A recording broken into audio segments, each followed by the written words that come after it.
kidney stones can be devastating. I mean, severe pain. So for those of you that had a kidney stone or are interested in preventing a kidney stone, this video is for you. I've talked a lot about kidney stones, but I have not emphasized this one really important factor based on a recent study that I just read, which is actually very fascinating. And it's including a very simple thing to your water, and that is called apple cider vinegar. Mostly apple cider vinegar is acetic acid.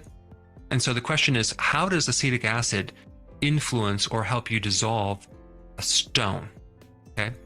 Now, when we're dealing with kidney stones, we're dealing with mainly what's called calcium oxalate stones. Okay, but there's other stones too. You can have a uric acid stone. You can have stones made from other things, but mostly it's calcium oxalates.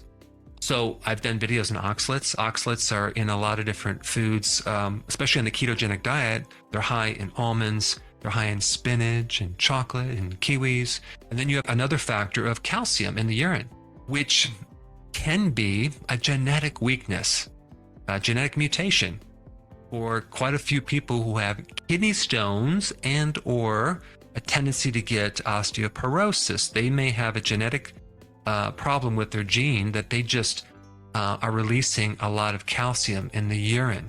So typically this scenario of kidney stone, you have high oxalates, you have a high calcium, and you also have low citrates. Okay, citrates. Now you might think citrus, like lemons and limes, things like that, and you're correct.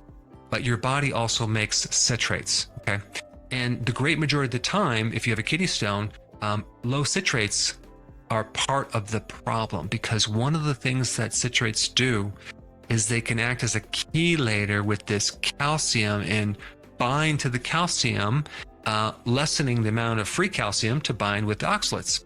So that's one of the things that citrates do. But citrates are involved in industry cleaning agents because it can actually get rid of rust off of steel.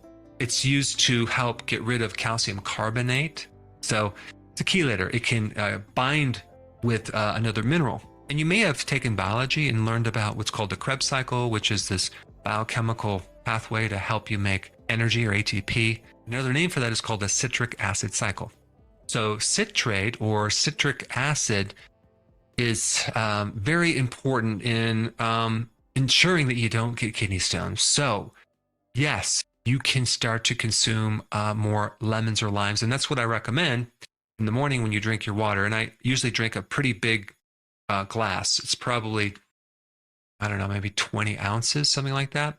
And I'll fill it up with water and I'll put lemon juice, just because kidney stones do run in my family.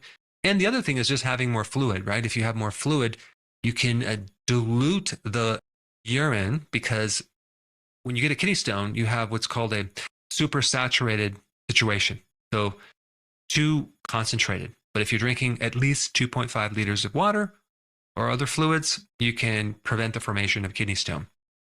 And you can also add the lemon juice in there. I mean, if you have kidney stones or developing a stone, I mean, you should be consuming like a lot of lemon juice. I would say maybe, I don't know, 4 to 6 ounces a day. And that can be either from actual lemons or lemon juice.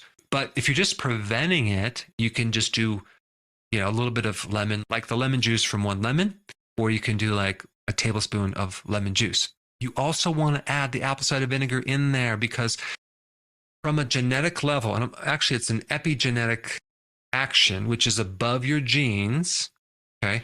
And I'm mainly talking about the genetic problem with this calcium situation in your urine. You have too much calcium in your urine. You can control that and curb that by adding apple cider vinegar. Because what that's going to do, it's going to cause the reabsorption, the significant reabsorption of citrates. So you won't lose them. You'll keep way more citrates in your urine, preventing the formation of the oxalates to the calcium. Now, there is also other things you can do too. You can add some additional citrates from either potassium citrate or magnesium citrate, which can be found in various electrolyte powders, and then drink 1 or 2 or even 3 of those a day.